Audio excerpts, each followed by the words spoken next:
This is I am Tom May, Program Director at Cancer Support Community, maybe better known as the Wellness Community. Many of you, we've been at the Pier for more than 26 years. I'm going into our 27th year anyways. And I am pleased that you're all here. This tonight is a presentation from the South Bay Survivorship Consortium, which you will see the slides in the background, telling a little bit about the consortium as well as the story and what we are trying to do as a consortium of healthcare providers. Hopefully you've noticed also the art exhibit in the hallway. Lilly Oncology has sponsored this program for many years. It's an art competition, Oncology on Canvas art, and it is to honor those people who have had a journey in cancer, and some of the work is very stunning. I find it very beautiful to look at. To date, more than 4,100 people, individuals touched by cancer, have submitted their artwork and narratives to Oncology on Canvas. And we really appreciate Lilly Oncology being here, as well as sponsoring this program along with Celgene, which you can see their information out there. There are also some items from the consortium and Torrance Memorial, who's one of the members, and American Cancer Society has information as well. I gather most of you have been here before, so you probably know that the bathrooms are right across the hall, and we're grateful for the refreshments. They look pretty good. We had about, I think a little over, maybe close to 50 people sign up, and so there could be other people coming. I wanted to mention what is in your packet that's in front of you. This will help you. It's kind of like going to a baseball game and you get a program. Well, this is kind of the program in pages. So we give you a card, as you see here, and explains about the consortium and our commitment to excellence, so you can see that. We also give you a blank card. You can take this home if you'd like, or if you are interested in asking questions of any of the speakers that we'll have this evening, please do so on the card. And a couple of us in the back of the room will be collecting them towards the end of the program, and we will sort through them and kind of coalesce those that are comparable. There's a nice little notepad that you don't even have to write on that one. You can take that home as is. And one of the most important pieces you have there is, of course, our evaluation that we ask everyone to fill out. And I noticed some people are very good students. They were filling it out as soon as they sat down. So we appreciate that very much, because it is with this information that you put down here that the program tonight is here. We are also going to have a program, in some ways the second event or program, part two, we'll say, of our post-treatment issues. And this will be actually August 21st, most likely in the same room, I would guess. And it'll be particularly about post-treatment fatigue and using complementary therapies to augment your post-treatment recovery from cancer. August 21st. So set your schedule for that. They won't be taking registration for that for you eager people to sign up. They won't do that until about June 3rd, the week of actually Survivorship Day here at Torrance Memorial.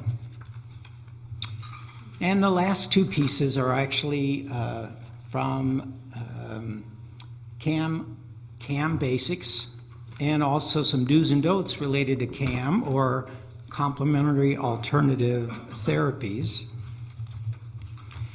And I should get my notes here because I don't want to goof this up. So, most important, your evaluations. That makes us happy. The program is being recorded, videotaped, and if you've attended any of our other programs here at Torrance Memorial, you'll remember that we've done different ones: sexuality, nutrition, genetics, right in this room. Each one of those programs, as well as the program tonight, will be available via the Torrance Memorial website, as well as if you look for South Bay Survivorship Consortium, you will also find the information about the consortium and all the videotape programs that we've offered over the last couple of years. So that is a good thing. Tonight we have three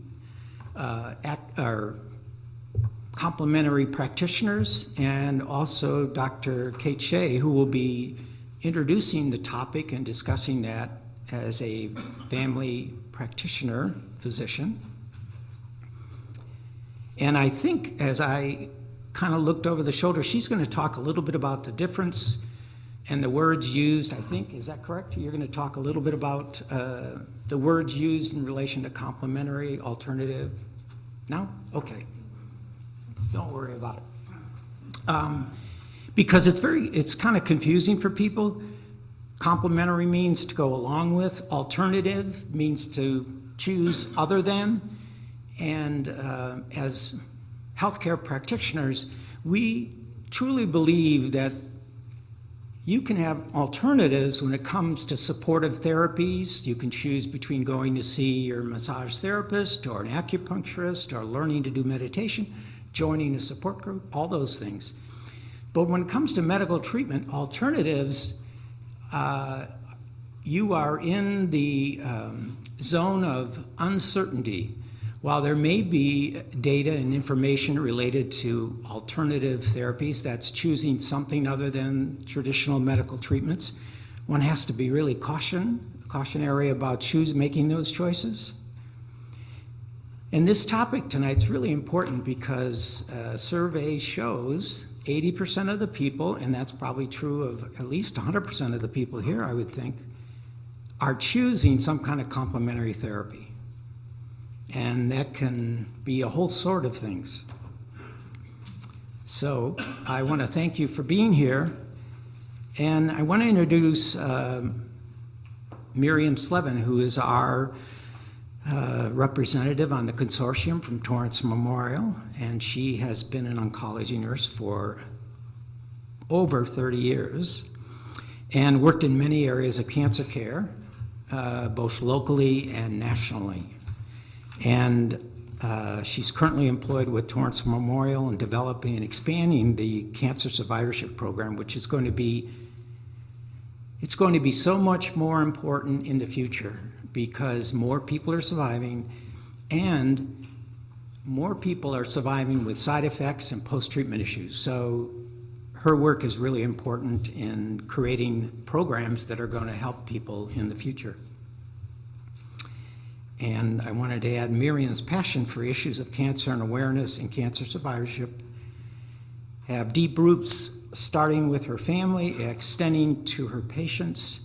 And as a breast cancer survivor, her presentations in the past have focused on successful strategies for survival throughout the entire cancer experience. And so I will introduce Miriam Slevin. Thank you.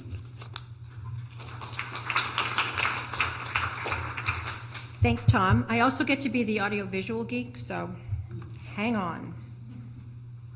We'll think good thoughts.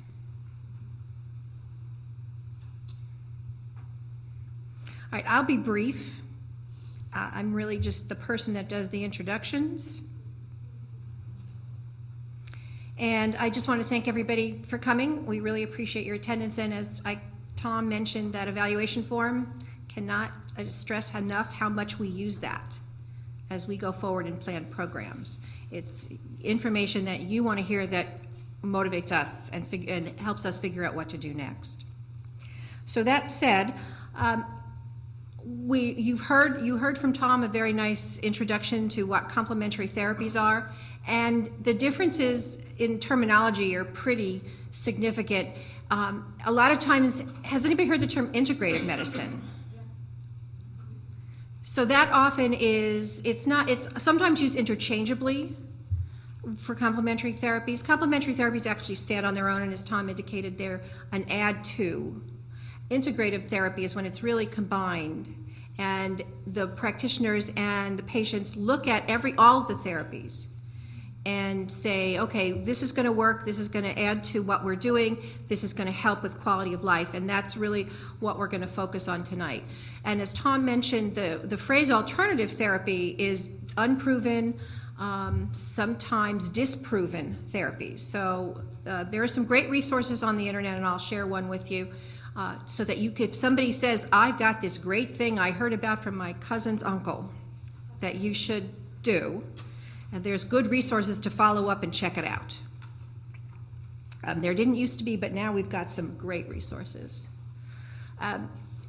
There's a lot of people using complementary therapies. It's a pretty broad category for a lot. It captures a lot of types of therapies, including in instances prayer. So one of the studies that I looked at, they talked about how 80% of everybody during one study reported that they had employed a form of complementary therapy in their cancer journey.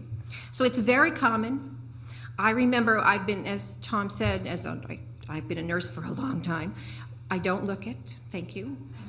When it's all those complementary therapies. My mother said moisturize and sunscreen.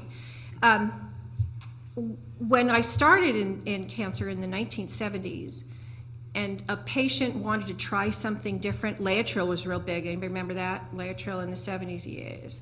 That turned out to be proven incorrect. But people were afraid to tell their doctor they were trying it. The doctors didn't know what it was. They were very skeptical. And I'm happy to say that that's sort of gone by the wayside, that really we're partners with our doctors. And asking them questions, I know Dr. Shieh will address communicating with your physician, really making it a team. And I think that's going to really help with integrating complementary and conventional therapies. I think one of the key things is selecting a complementary medicine practitioner. I get that question a lot. How do I know this person is who they say they are? So that handout that Tom held up, the one that says CAM Basics on it, really talks about how to select a practitioner. And it gives good guidelines. And I know each of the speakers, the practitioners, will address that as well. But we wanted to make sure that you had something you could take with you that you could use as a guideline. The other thing that came up, I was talking to somebody about it at the beginning, insurance coverage is changing. Used to be that nothing was covered. But now we're seeing that some insurance coverage is occurring for different therapies. So if you're thinking about a complementary therapy, call your insurance company and ask them if it's covered. You just don't know. They don't generally cover alternative therapies. Actually, I don't know anybody that does. But complementary therapies, a lot of them are starting to cover that. And the one resource I said I'd mention, the National Center for Comprehensive and Alternative Medicine, is part of the National Cancer Institutes, and they are a terrific resource for finding out what's credible, what's not credible. And you could just Google them, they're on the web. And the other two places that I like to go are Memorial Sloan Kettering and MD Anderson have great websites for complementary and alternative therapies. But this is the kind of they fund a lot of the research. So I encourage you to do that. And then finally, just a few words about primary care practitioners and cancer care. There's a lot of discussion as to when your oncologist, once you're done with treatment, when your oncologist says, go back to your primary care doctor. And you look at them and you go, really? Are you sure? I know when I was done with chemo, and I remember I've been doing this for over a long time, I said to my doctor, are you sure you gave me enough chemo? Which is nuts. But I was afraid to leave him. I wanted to make sure that I was still going to get the care I needed. And I think as we move forward, the relationship between the medical oncologist or the radiation oncologist and the primary care practitioner really is developing and will be enhanced because we're sharing the care between those specialties. And Dr. Shieh will address that. But the key to it, so my computer geek moment is over with my bouncing key. Communication and teamwork is really the key. And we as patients are part of that team, and we need to be consistent and contributing. So with that, I'd like to introduce Dr. Kate Shieh, who graduated from medical school at the University of Southern California. Initially, she began her career as an intern in obstetrics and gynecology. We all looked at her nuts when we realized that. And then she transitioned to family practice for her residency at USC. I'm sure she was a fabulous OBGYN, but because she wanted to help the whole patient and oversee their medical issues for years to come. She's been practicing in the South Bay at Healthcare Partners for the past 5 years and joined the South Bay Survivorship Consortium in 2011, where she's been a terrific proponent for survivorship care. We have been the beneficiary of her unique and caring perspective. Dr. Shieh first became interested in cancer treatment and education while obtaining her master's at USC, studying targeted therapies for ovarian cancer. Her patients are aged 9 to 90 and unique, funny, and smart, each in his or her own way. Her goal is to keep them active and healthy as possible to live happy, fulfilling lives. So with that, I introduce Dr. Shieh.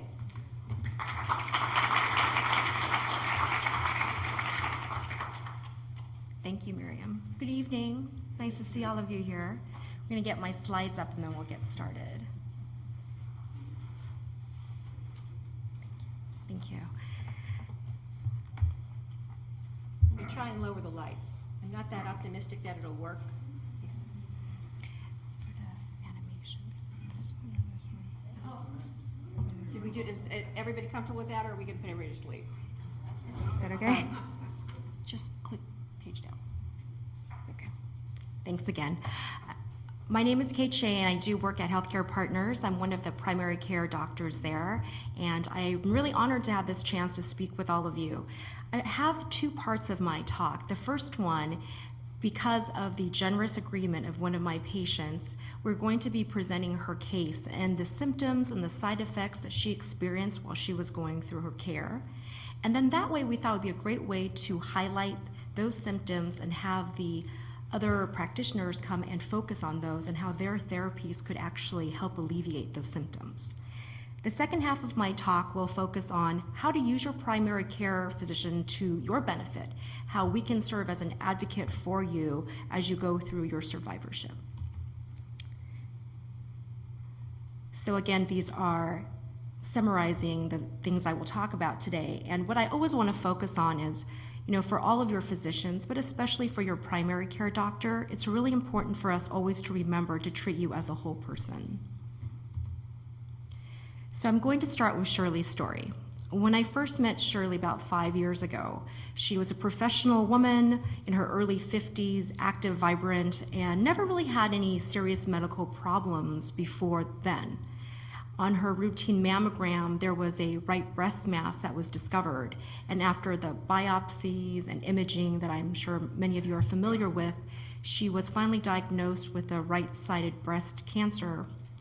And her specialists met together and decided that her treatment would include a modified radical mastectomy with a tissue expander placement and skin grafting. Even during her initial hospitalization, the notes talk about how she experienced severe spasm and pain in the pectoralis muscle. And Shirley's a very tough person. So in the hospital, they give you medication when you have pain. But when she was home, she did not use as many of the medications as she could have, but she used some, but she experienced pain throughout this time. After that, she had a very extended healing course. The wound did not heal well. She had some tube problems for drainage as well. And especially in terms of the wound healing, there were some infections and eventually some necrotic tissue. So she experienced a wound infection that required multiple antibiotic courses. And a few months later, she actually had to undergo another surgery to remove some of that necrotic tissue. So as you can imagine, if you already have pain after your surgery and you don't have time to heal, you're going to continue to have some of these pain symptoms as well. After that, she persevered on and continued her treatment, including chemotherapy. As is commonly seen, she did have nausea, some vomiting, and diarrhea as well. She also had some lymphedema on the right side, of course, from her surgery area, but also on the left side. That's where she received her chemotherapy infusions. She used the lymphedema sleeves, she went to physical therapy, she did the exercises at home, but the lymphedema continued. Along with the lymphedema, she also experienced neuropathy, such as numbness and tingling. She also experienced pain and weakness. And she's a very active person, and not being able to do all the things you're used to do, that really makes a significant impact on your life. And before she started radiation therapy months after that, she also started to getting some gait instability and some lower trunk weakness. However, she kept on with her therapy, following all the recommendations of her doctors. She then started to have some insomnia. She had been started on adjuvant therapy, tamoxifen, during this time, and some other side effects that she experienced were a severe rash. Shirley had had rash before in her life, and her oncologist talked about this, but this rash was really difficult to treat. It was very resilient. She also, of course, experienced hot flashes and had some mild memory issues, some mild confusion issues, but in some people this is more severe, and some people term this chemo brain. She also had been someone who'd worked for decades at a computer job, a desk job, but she didn't have carpal tunnel until after she started her therapies. She had a very severe form of carpal tunnel. Even with the wrist braces and the physical therapy, she didn't get any relief. I don't know any of you are familiar with carpal tunnel, but I am. And it's one of those chronic problems that doesn't seem to really resolve. You can have it be a little more quiet, but it's really hard, even with surgery, to really make it go away. So in addition to all the side effects she already had before, she had this additional problem to have to deal with. And after all of this, she started getting pain throughout her body, aches and pains everywhere, that finally was diagnosed as fibromyalgia. During this time, Shirley started to look for some alternative therapies, and she found a chiropractor in the area who practiced various methods of therapy, including hydrotherapy, tissue, massage, and she also was referred to a rheumatologist. The rheumatologists are the traditional doctors we refer patients with fibromyalgia to, and he, along with I, tried various medications for pain for Shirley, none of which cured her pain, but we continued to work on improving the pain somewhat. This is not in reference to Shirley herself, but I didn't want to leave out this side effect, which is common among survivors who are dealing with cancer and its treatment, which is depression, anxiety, feelings of isolation. So that is the case study that, we really appreciate and thank Shirley for her generosity for allowing us to share her story with all of us. And the other practitioners will be able to highlight some of those symptoms and how they would treat them. The second part of my talk actually has to do with how to talk to doctors. Some people say that doctors speak a different language, and that's probably true. So I'm going to try to help build a bridge between all of us to help improve that communication. I came up with this mnemonic called SAMS. The first one. First of all, this is something I actually learned from Shirley. She's really great at keeping notes. Everyone is different in how they keep their notes, be it a notebook or a note card, but if you can write down your questions and your concerns before your visit, I think it's more easy to remember them and not forget them through the physical exam. So the first part of SAMS is symptoms.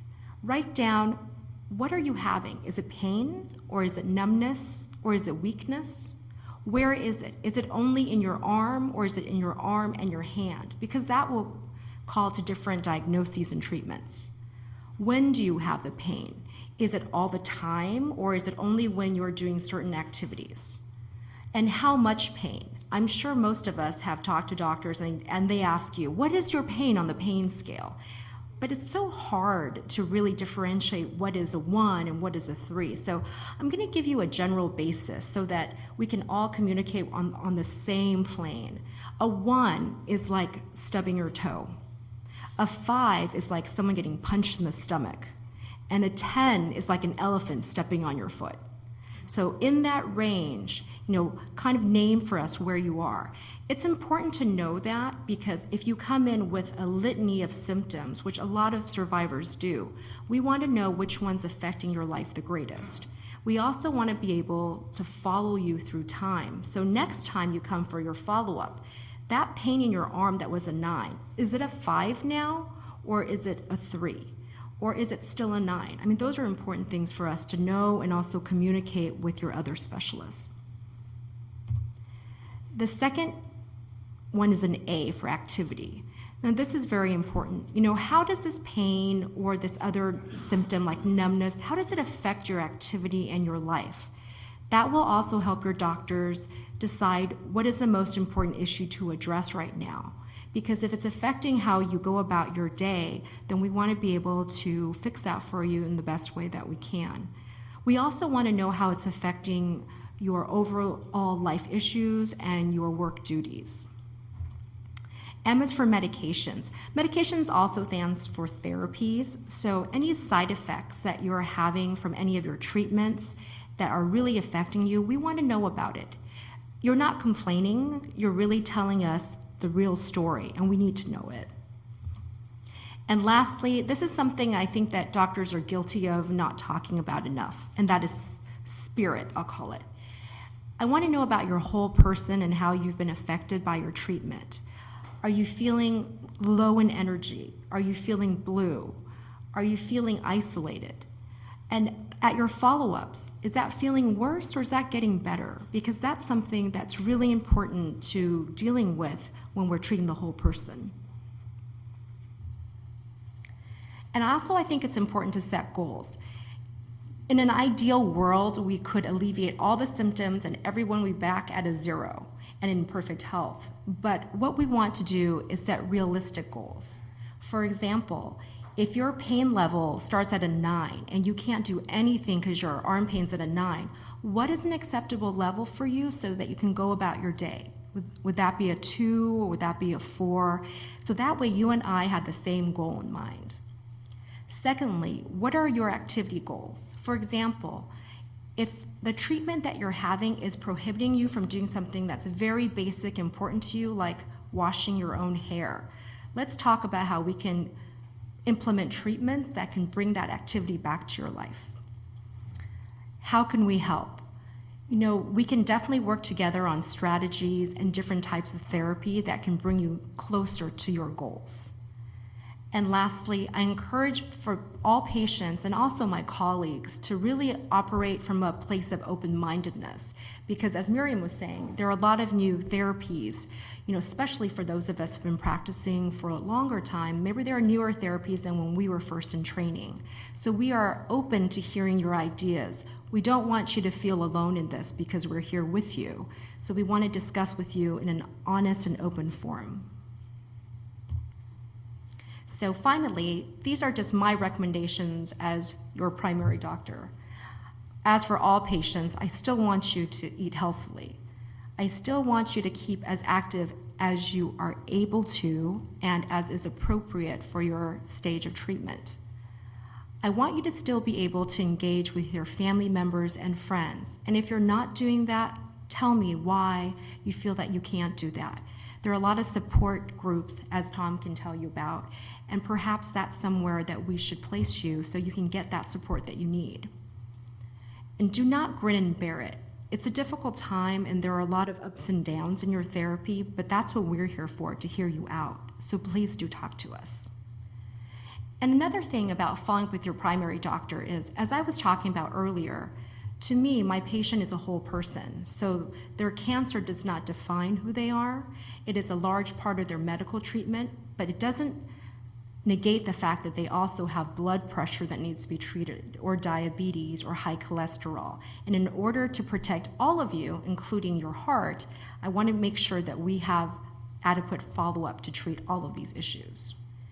And lastly, as Miriam was talking about, the team approach. There are 3 members of this team. 1 is the specialist groups, 2 is your primary doctor, and 3, and probably most importantly, is you. You know, for you to maintain an active participation in your care is so important, and we want to be able to work with you and have a good communication system with you so we know what it is that you need and how we can help you. And I just want to remind all of you about SAMS. If this can help you to better communicate with your doctors in the future, that would make me really happy. And if you have any questions about this, I will be available at the end. Thank you.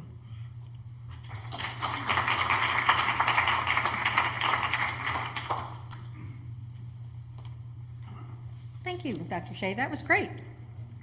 I like the SAMs. I'd not heard it quite put that way. I like that. Okay.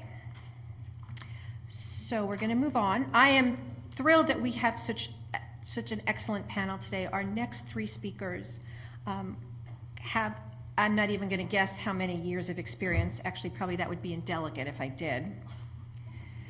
But they come with a lot of expertise, which I think is only to benefit us, which is great.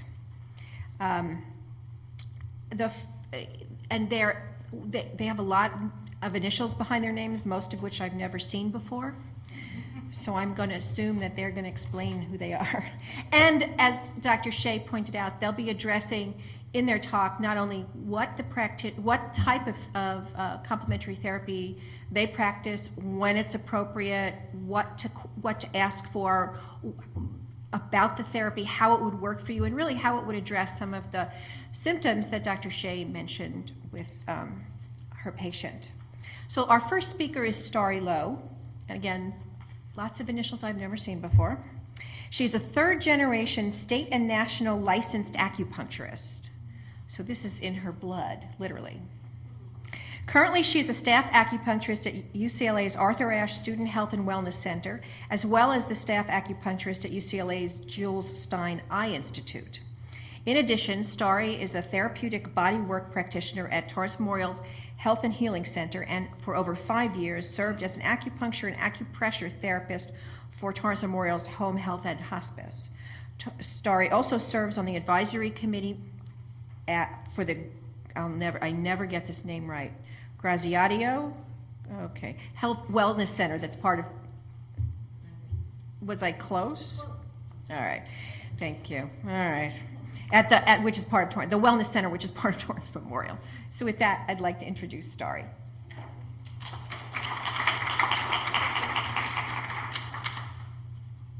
Well, good evening, all.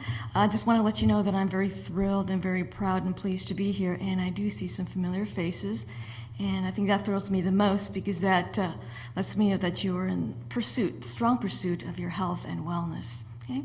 And just to let you know that all these letters, it again just signifies the pursuit on my part, my apprenticeship with my grandfather and mother, into believing wholeheartedly that this form of medicine does contribute and allows one to achieve wellness. Now, there's a packet that I left for you at your desk, and it comes in different colors, so I just wanted to kind of mix it up. So the first slide is, what is CAM? CAM is, by definition, Chinese medicine, which is how I will speak. I will speak Chinese, but I'll use English words, American words.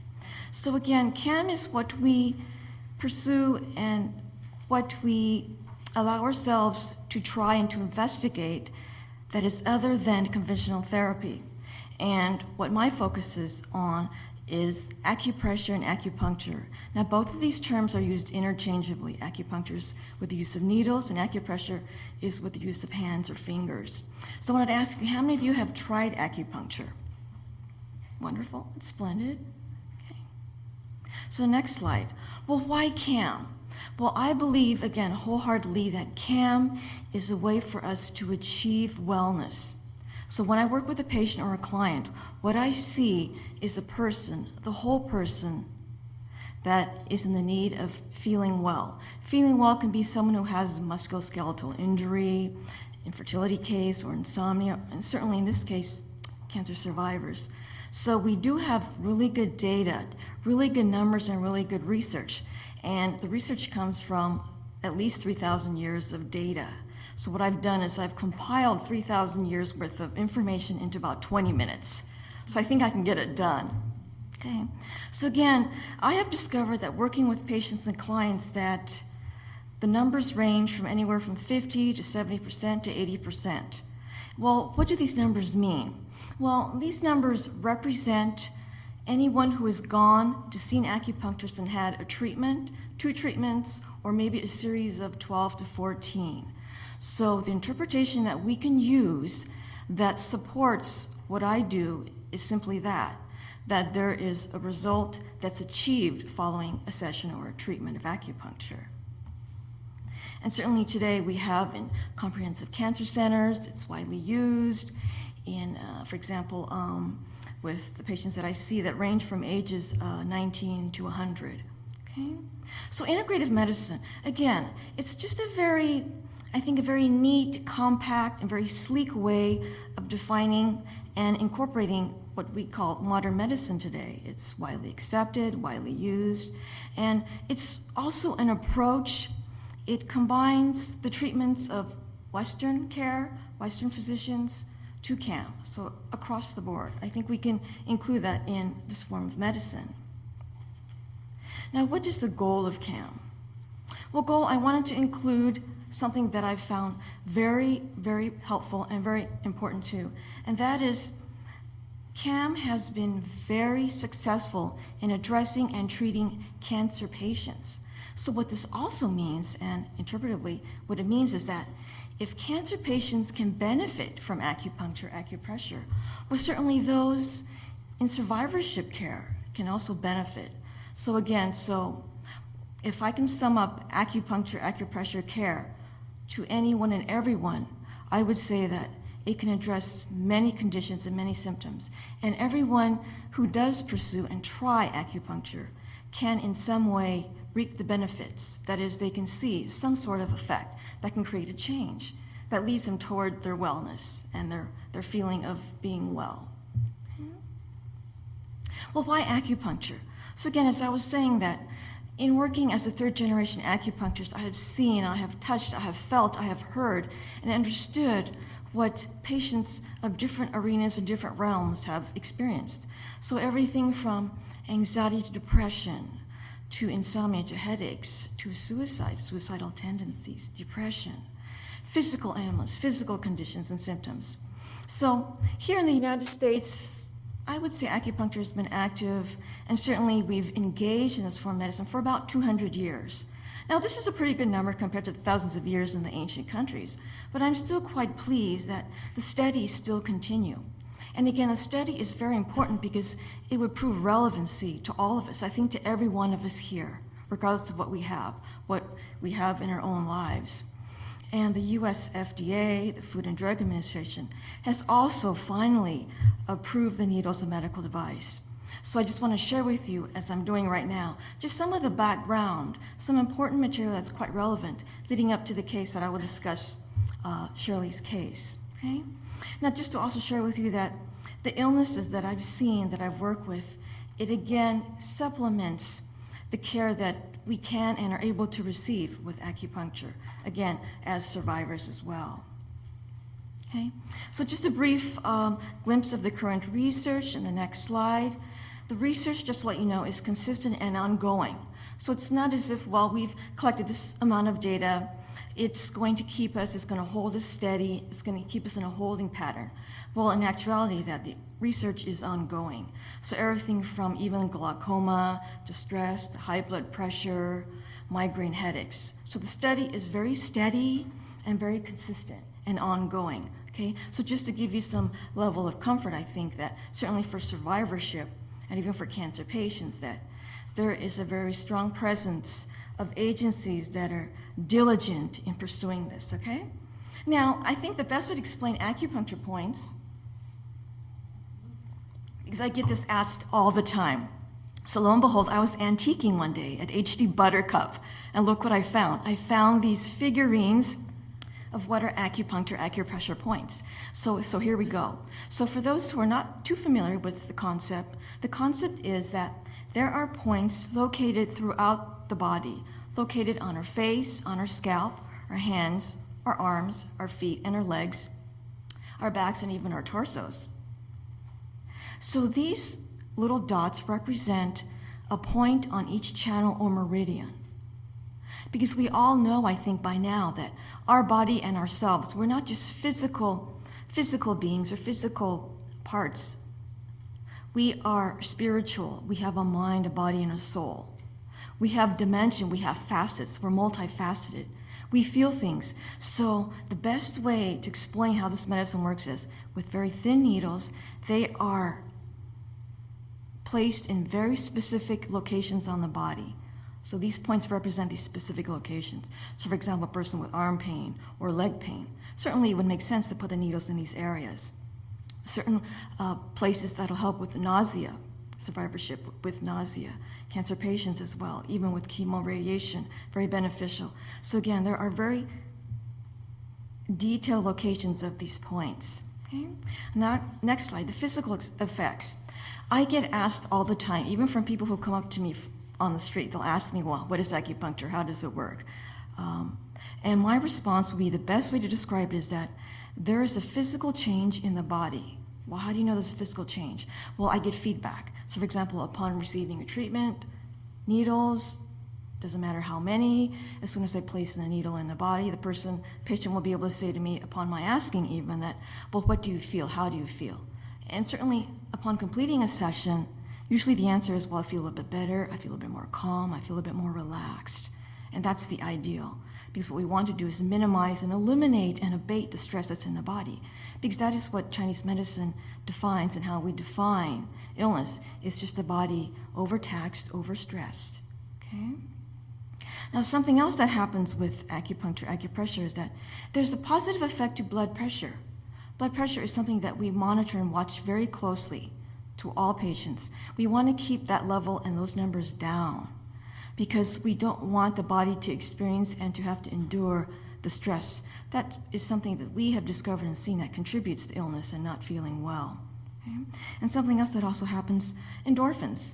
Endorphins, something we feel and experience when we have a really good run or a really good walk or maybe even a really good day of gardening. You feel well, that wellness. Okay, that's something I think we ought to have and we can achieve, and when we do so, I think we can protect that as well. So we can have that day to day. We don't have to have it every other day, but I think it's ideal to have it every day. Okay? So again, just the acupuncture, just painless insertion of disposable hair-fine needles into the various points of the body. So the goal, I would say the three main goals, certainly is to achieve and to increase circulation. Circulation, that means to allow the body to just to feel light, just to feel well, and to increase the output of energy, meaning that you have energy to get through your day, to get through your moments, without having to expend much of it, so that you can conserve your energy. And again, also to what we call balancing the yin and yang, just to balance your spirit, just to balance your mind and your soul, so that you move through your day, move through your moments, again, feeling well. And of course, is to relieve the pain. That's the most common approach and treatment, is to eliminate and to abate pain. Okay? Now, I've also made a list of what acupuncture treats. The most common things, most common presentations: anxiety, insomnia, fatigue, nausea and vomiting, and headaches and depression, pain, energy, and edema. Okay? And lo and behold, if you look at this list, there's something kind of familiar about it, right? So moving on, the clinical issues. Now, something that I've also incorporated in this presentation of this slide is to address my work with my home health and hospice patients. Now, this was a group of people that I have met and worked with, and I would have to commend their courage. But I felt that while I was working with them, that I had to protect them. I had to protect them and to keep them and to serve as their guardian. So these were the most common things that I've seen while working with them. And again, I think these are familiar to all of us. So chemo-induced intestinal discomfort, acupressure is great for that, for either diarrhea or constipation and postoperative pain. which is quite common, and skin reaction and end-of-life care. So that's just my mention about the time there. Okay, so let's move on to the case study, to Shirley's case.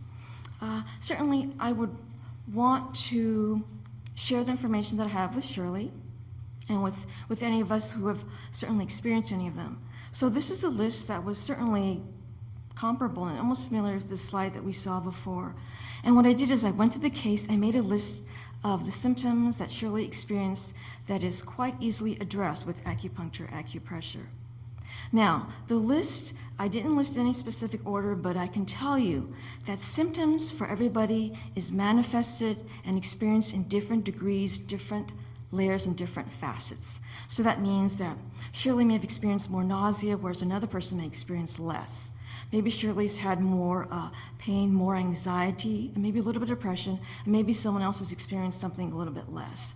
So what I would do, my approach as an acupuncturist, to achieve and to present a treatment that can benefit Shirley would be to list out and to specify and to ask her in detail, which symptoms do you experience on a daily basis? Which ones are the ones that you just find just a little bit intolerable, a little bit harder for you to get through? And then I would make a list from the most serious symptoms to the less and then to the least. So that's something that's very important too, is that as you move through your days, as I think we all do, to keep track of, document, or even journal what it is that you feel and how you feel. Okay? Now, something else I wanted to commend was also Shirley's attitude.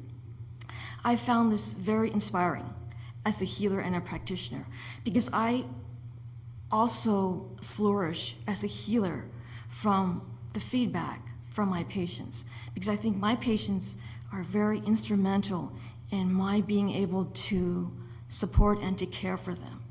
So what I've discovered is that through reading Shirley's case, that she basically persevered. She didn't give up. She wanted to continue and to pursue what it is that allowed her to feel better. She was also determined. I think I admire that too. Again, she didn't give up. She wants to return to herself. She wants the life that she had, and she really, really, really wants it back. And something else also, her improvement in strength. She, again, didn't give up on her physical body. She didn't give up on her mental body or spiritual body, her emotional self of sense. She was in strong pursuit. And something else also, her positive outlook. She didn't complain. I didn't get that from reading her case. I found that very inspiring as well, and I found that she was also courageous in that she maintained the outlook. She didn't want to give up. So in preserving that for herself, I think it also makes me as a practitioner healer to not to give up either. Okay? And finally, her patience. I think that's something certainly very important too, is that acupuncture is a form of therapy that gives and yields different outcomes for everyone. So someone's going to have an easier outcome, someone will have a more difficult. So that is all pretty consistent. We don't have any there are no set rules, no set definitions as to, well, if I had one treatment, will I see anything? If I had 5, if I had 12. So we don't want to have expectations, but only the reality of what we have per session. Okay? So certainly, for Shirley's case, I would say that I have a few recommendations for her, is to seek her forms of therapy, acupuncture, acupressure, a little bit more consistently. So that means that when she's able to, when she feels well enough to go and to continue with her treatment, and also recommendations I've seen and I've discovered that acupuncture can benefit a person, again, when they're feeling well enough, at least twice a week, and acupressure. Acupressure is very simple, and it can be done daily, 30 seconds, 3 times a day. So now this is kind of important too, just to keep in the back of your mind the contraindications, and these are pretty specific. These are specific from many years of experience in the clinics and hospitals in China to the ones here, is that most importantly, you want to be able to keep track of your blood work. So I want you to know what it is, and to always have that at your fingertip. So certainly these important figures, decreased platelets, white blood cells, deep vein thrombosis or extreme hunger or anything visible on the skin, whether it's an infection or lesion. And these are important because in these cases, if a person had gone in for acupuncture or acupressure, it may increase bleeding or it may increase bruising. So again, the ideal candidate is one who is not or does not fall in one of these categories. Okay? So again, I think that makes sense too. Okay? So how to approach CAM? Well, this is through what I would describe as keeping in mind and being able to understand yourself. Begin to thoroughly, completely understand your spiritual self, physical, emotional, psychological, and mental self. So basically all of yourself. And it's important because when you do that, when you have that skill and that know-how, you can then begin to understand how your own healing is going to be taken on. So I've had patients who say, well, this acupuncture thing, I don't think I want to try it.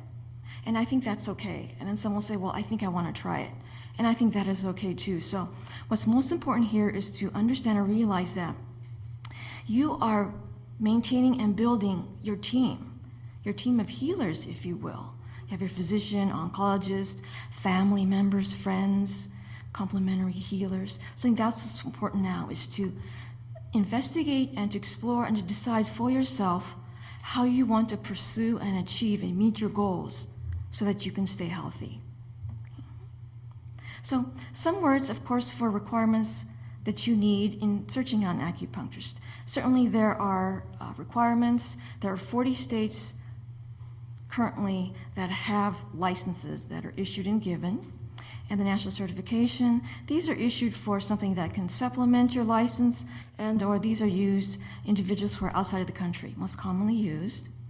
And something else you want to investigate is experience that a practitioner has, so hospital system is ideal, as well as a practitioner experience in treating cancer patients, as well as cancer survivors.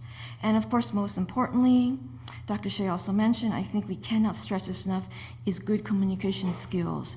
So as an acupuncturist, I would easily see that a really well-informed patient would be the one who would come and ask me questions that are really hard and really detailed. Okay, so don't be afraid to ask any of the questions. Any questions and all questions. Make a list of questions before you see one. But again, I think it's very important, and most importantly is to let them know what your goals are. Tell them what you want and what you need, and ask them if this is something they can do for you, okay? So again, ask the hard questions. And finally, choosing a practitioner. Ideally, you want to ask a physician for referral. I think that's a good place to start. Ask your family and friends. Ask questions. Ask them who they saw, how the treatment went. Ask them the good stuff and ask them the bad stuff, okay?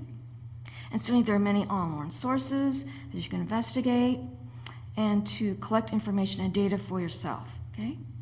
And keys to integration, I just want to share with you finally that, again, you want to maintain a very clear and a very open dialogue with your Western practitioners, Western physicians, with your Western team, as well as if you do pursue any of the alternative medicine physicians or team. And you want to be able to include your family in the dialogue, very important. Let them know what and how you're doing. And you also want to shore up and to create the safety net for yourself, this great system of support. Okay, remember, my message, I think, is, as a practitioner, is your goal is to create that team to take care of you. So that whenever you need a member of that team, just call on them and they should be there for you. Again, you shouldn't do this alone, and you won't be alone, okay? And finally, the labs, make sure that you have the adequate lab data, your numbers, revisit, follow-up appointments. Again, you want to build up your team and your data, and again, your support system, okay? So that is my message at the keys to integration, is that upon building it, it's going to give you more support and sustain you through this process and the time. Okay? And informed decisions. Again, I think we all know that the mind, body, and spirit, the feeling of wellness is just what we call the balance of yin and yang, a balance of your physical body and emotional body. And if you have that, if you have a little glimpse of it, I think you'll be on your way. Okay? And I guess I did compress it. I think I wanted to share my time with you, and I wanted to thank you. Okay.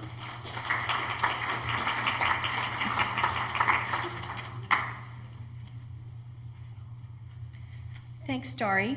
That was great. Okay. Another change in technology here. And we're good.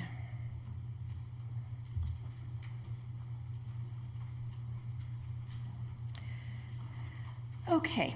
I'm pleased to present our next practitioner who's wandering around the room doing something serious. I'd like you, and don't forget, put your questions down on the cards, and we'll collect them at the end of the presentations. I'd like to introduce Johnnette du Rand, also with lots of initials and lots of experience.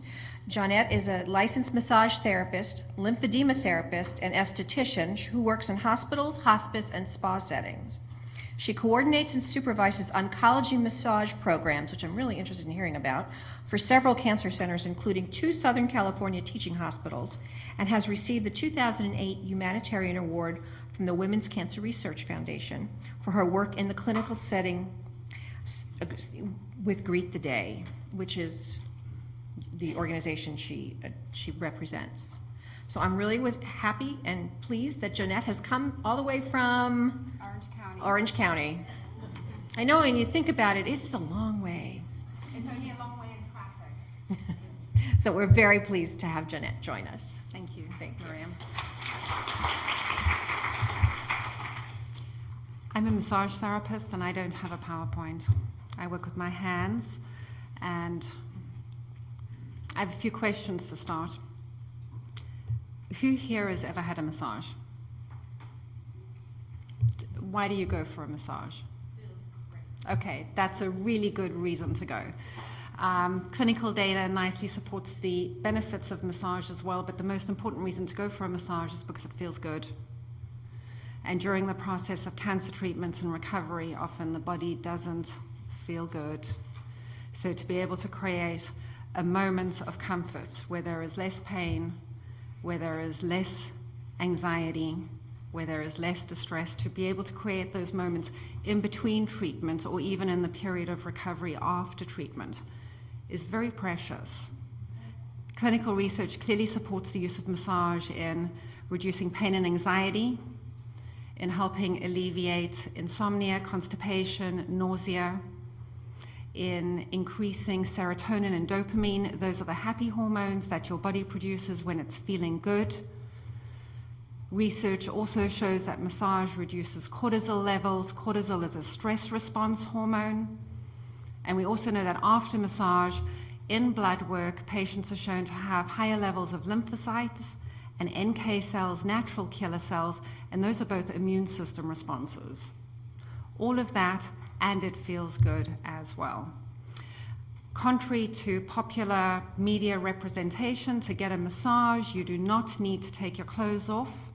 You can leave as many of your clothes on as you're comfortable with. You do not need to lie on your stomach face down. You can lie on your back and the therapist can prop you up. It does not need to hurt like it does in the movies. No pain, no gain is not a concept we employ in massage. Pain is the body's warning signal. It needs to feel good in order to do good.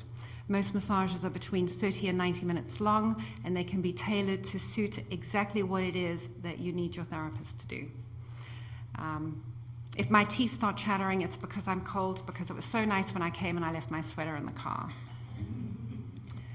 I'm a massage therapist. I work 5 days a week. 2 days a week I work in a spa setting. 3 days a week I work in and around cancer centers, not only in Orange County, but in the greater Orange County area. I lead a team of therapists, and we provide massage for patients as they receive their chemotherapy treatment in more than 10 different infusion center settings. And I am an inpatient massage therapist at UCI. I work with patients pre-op, post-op. I work with people who've been in the hospital for 2 days or for 36 days. There is always a way to provide safe touch. It's a question of the therapist knowing what they're doing. Massage, by definition, is the rubbing, kneading, and movement of skin, muscles, and tissue. And oncology massage is considered a special interest field of massage. We are not prepared to work with people in cancer treatment or with a history of during our basic preparation at school. It is an advanced field of interest, and if you're looking for a therapist to work with, you need to look for an oncology-trained therapist. There is a national organization called the Society for Oncology Massage. They are a non-profit. They're a therapist locator. You can put in your zip code and you can find a therapist close to you who is appropriately trained, and you have that information in the postcard that I just handed out.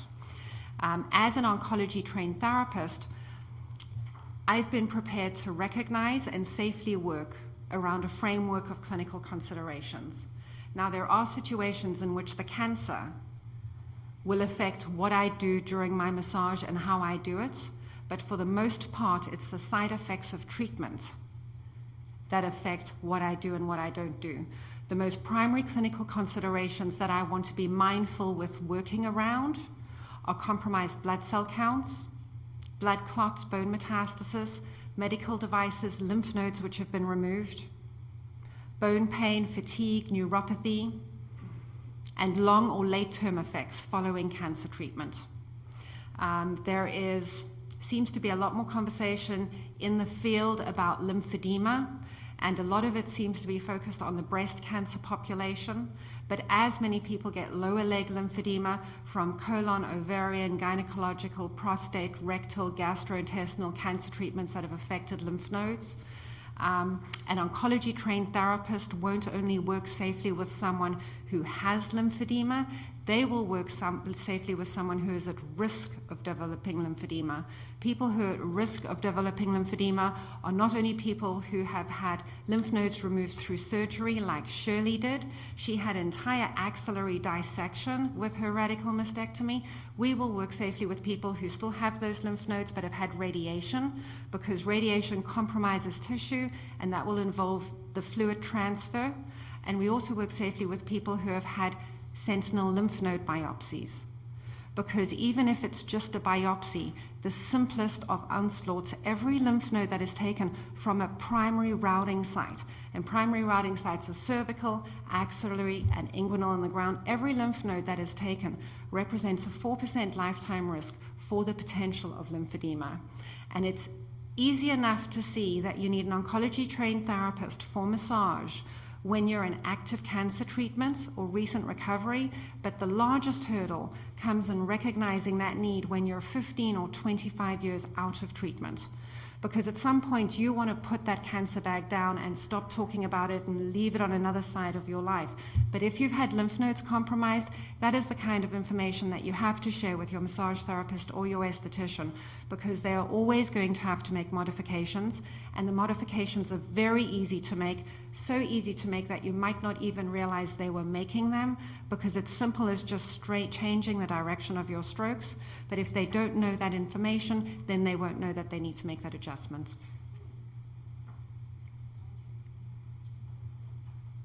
So Shirley's history is complicated because there is an entire cascade of events that just seems to flow from one to another, and the overriding factor in all of it is that she seems to have a very poor quality of life and is in continuous pain throughout, and that just progressively gets worse.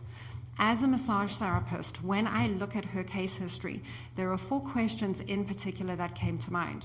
The first was, traditional massage is contraindicated after recent surgery, but someone who's been trained to work with medically sensitive clientele, they talk about how very shortly after her radical mastectomy, and that means the removal of the breast tissue, the pec muscle, which is the large muscle that sits in your chest, the chest wall muscle, as well as all of the lymph nodes under her arm, very shortly after that surgery, she started talking about extreme pain and muscle spasms. And I have to wonder, possibly, whether bringing a light and gentle nurturing touch into the area, not the particular area where she had the surgery, but the area surrounding that area, might have brought a softness to the tissue.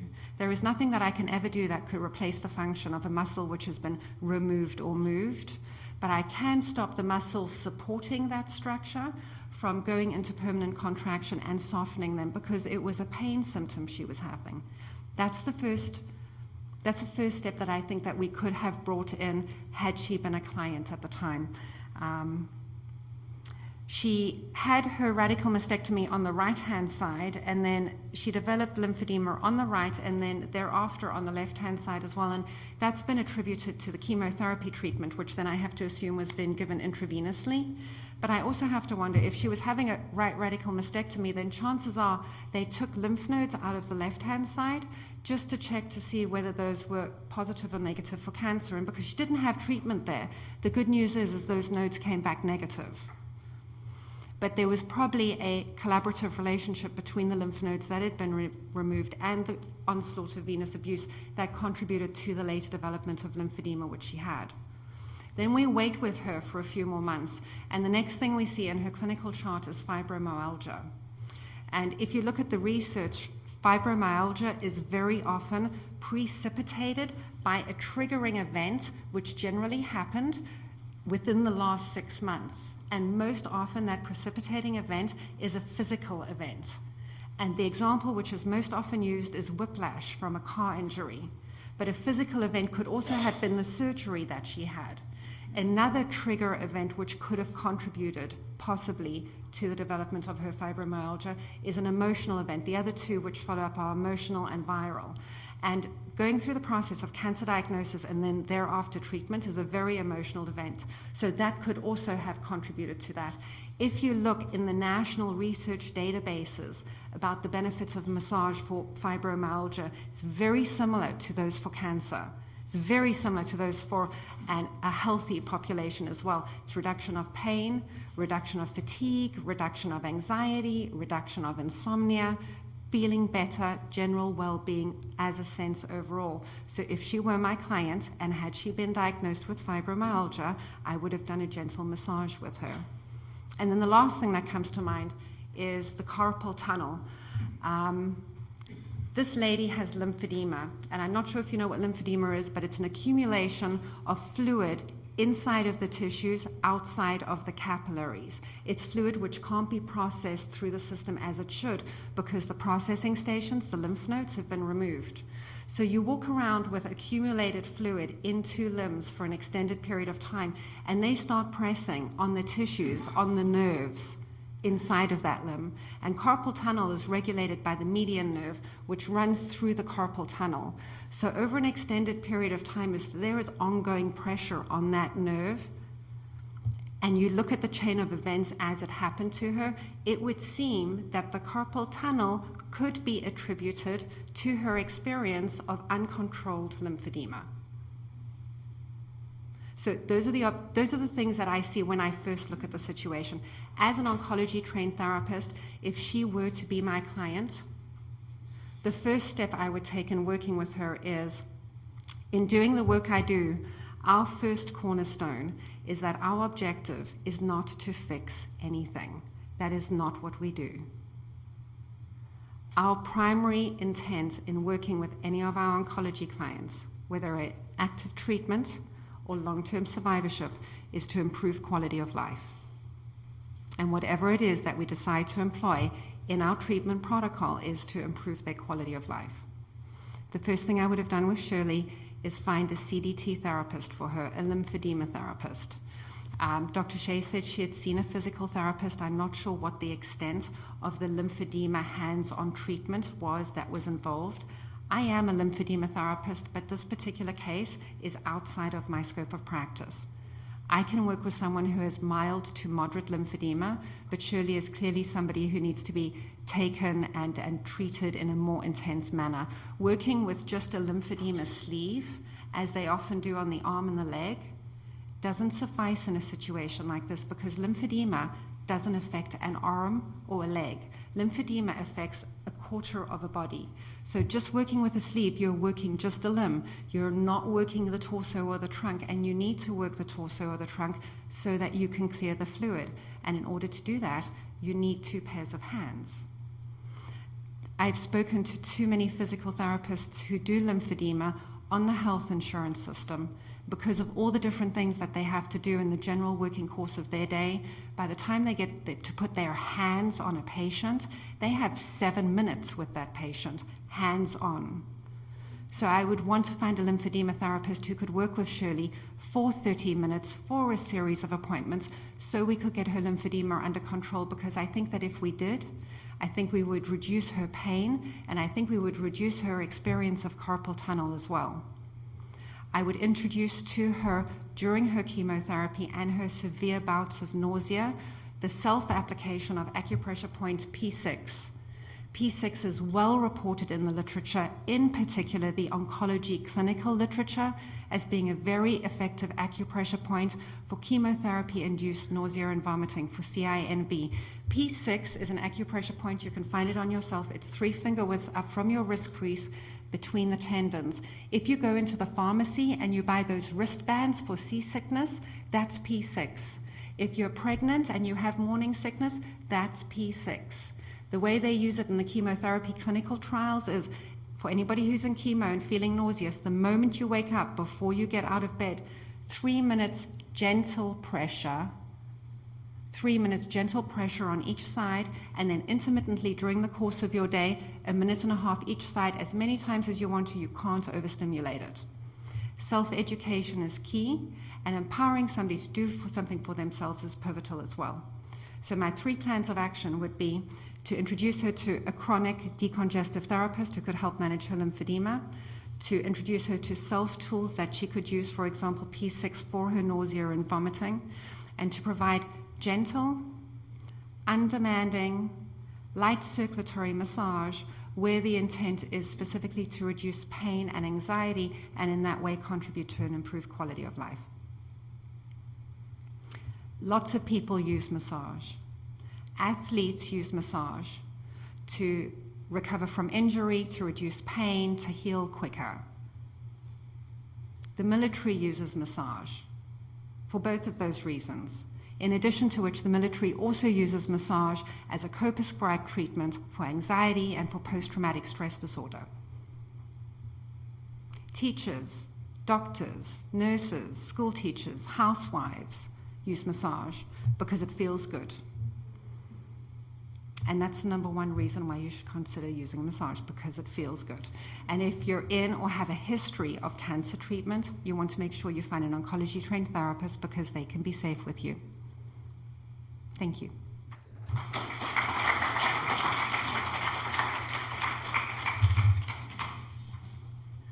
So what I'm taking away from that in part is feels good and does good.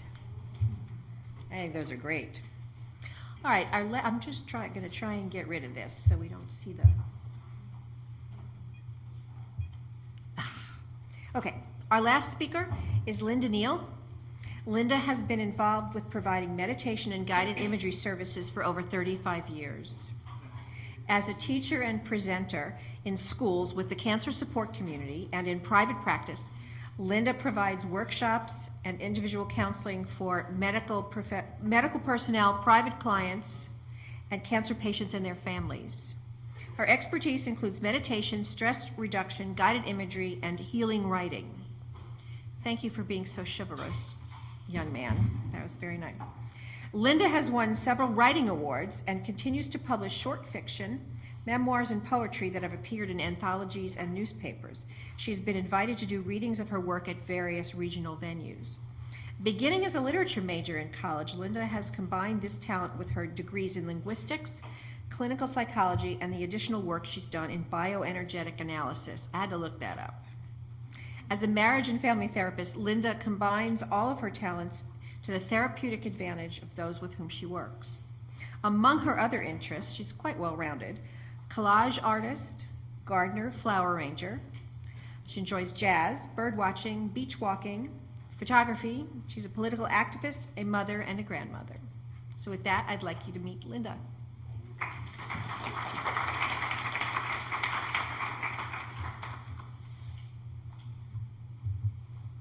have a few accoutrements here. Because we're going to meditate together tonight after I talk. After I talk a little bit about meditation, we're going to meditate briefly. So.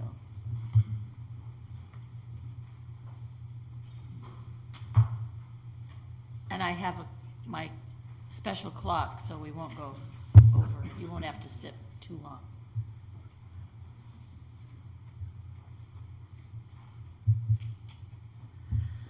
I'm not going to talk a lot about symptoms and medical treatment because I don't deal with medical treatment, but I deal with, I guess you'd say, the fallout from disease and stress and the things that people bring to psychotherapy, to the cancer support community, to the groups here that we have in meditation. And we're going to talk about the mind and the fact that meditation has really come to the fore in recent years. I think there are several people who are really responsible for it. It's thousands of years old. It's not new. It's not just a new age fad. But several people in recent years have brought it to our attention and made it something that people are really beginning to value and not just think it's some woo-woo stuff.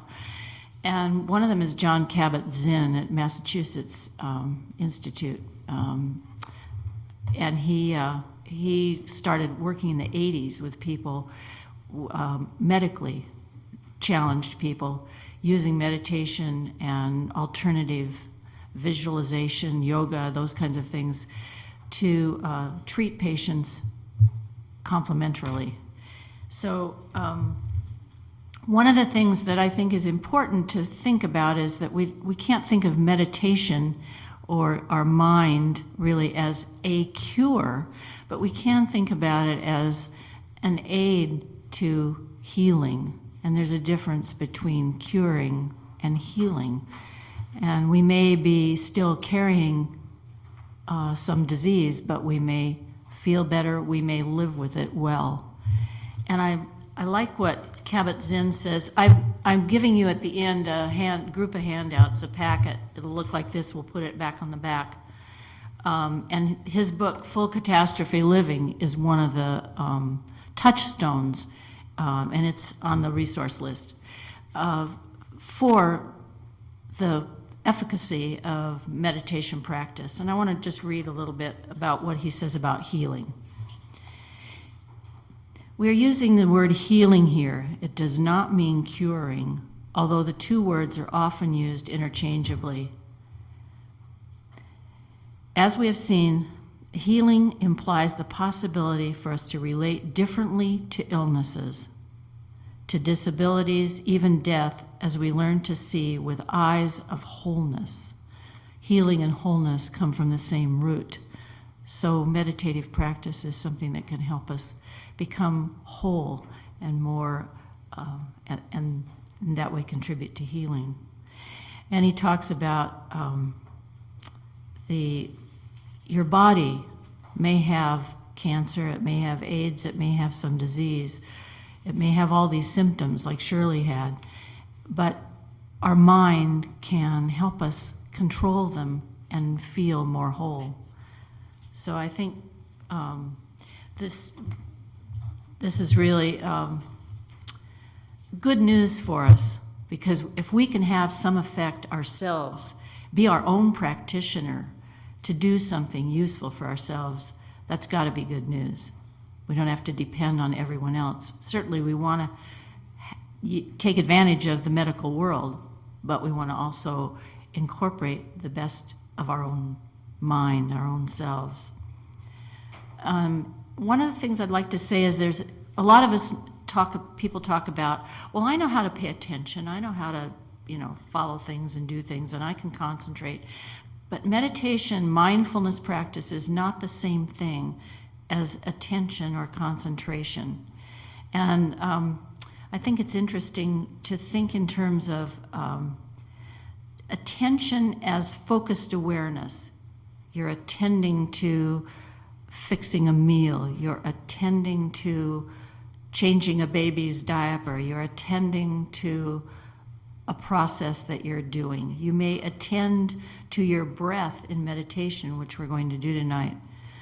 But the mindfulness part is noticing the distractions, noticing what our mind does to distract us from what we think we're attending to.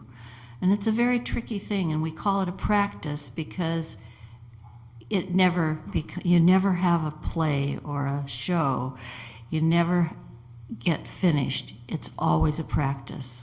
And you want to approach meditation with a gentleness and the idea that I'm not going to judge myself that I can't sit quietly for 4 hours and be like some monk or something.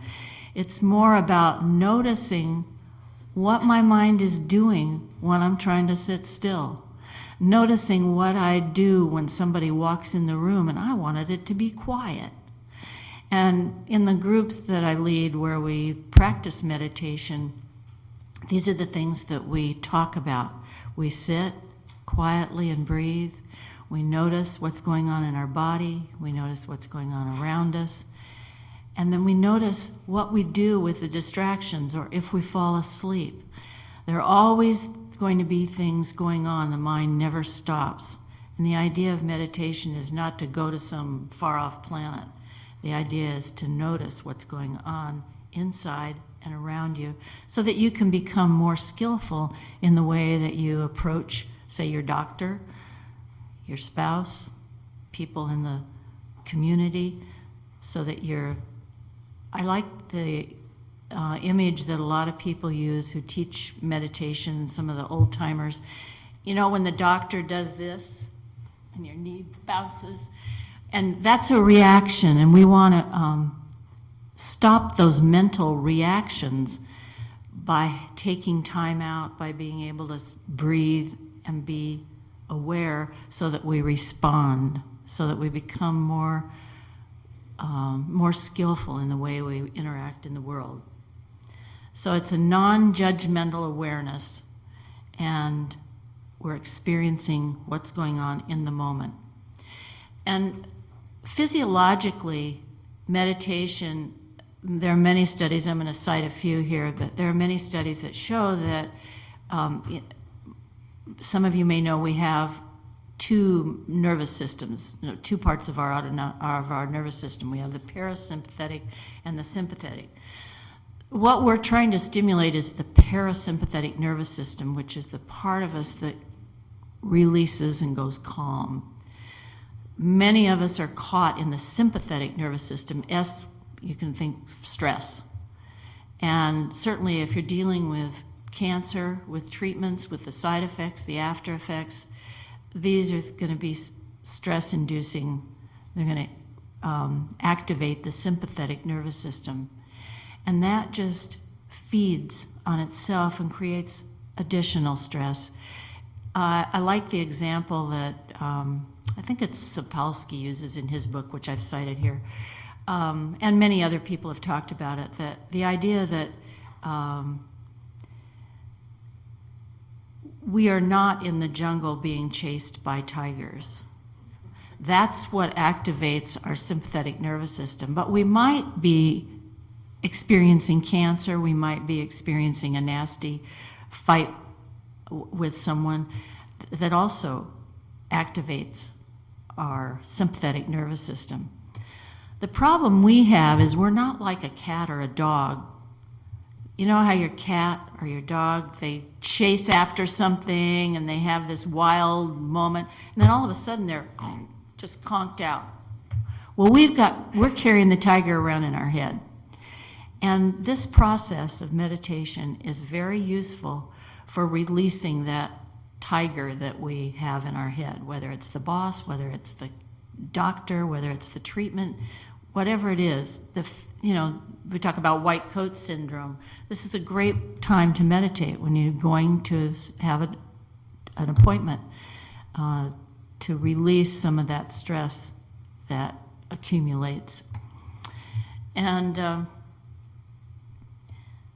there are a number of journals, professional journals, which I didn't cite in the literature that I'm giving you. I'm giving you a basic resource list of some really great books that start with, and articles and places that you can go to find out about meditation. But there's the humanist psychologist, the Psychosomatic Medicine Journal. UCLA School of Medicine publishes a whole lot of studies. There are studies from many universities, and a lot of them are hitting the newspapers now too. You notice that we're getting results of some of these studies even on the front page. And I love the one that was in the paper recently. Google, in the business world, has now implemented meditation time for their employees. So it's beginning to take hold in many, many ways that we know this is something that is helpful for us. I'm going to cite a few of the studies that I know about, and there's been a whole lot published about this whole thing about your brain getting larger, the gray matter growing, and the prefrontal cortex actually growing through meditation. And they've taken groups of students and groups of monks and found that the monks who'd been meditating for many years had much more gray matter and more development in the areas that indicate compassion in the brain. So we certainly want to develop compassion for ourselves and for others. So I think that's really a powerful result. This study at UCLA in 2009, one of the larger brain studies, said that also other conclusions were it cultivated positive emotions, compassion, people engaged in less reactive behavior, more responsive or responsible or skillful behaviors rather than that knee-jerk kind of thing. And there were other studies, there have been a number of studies that show similar benefits in recent years.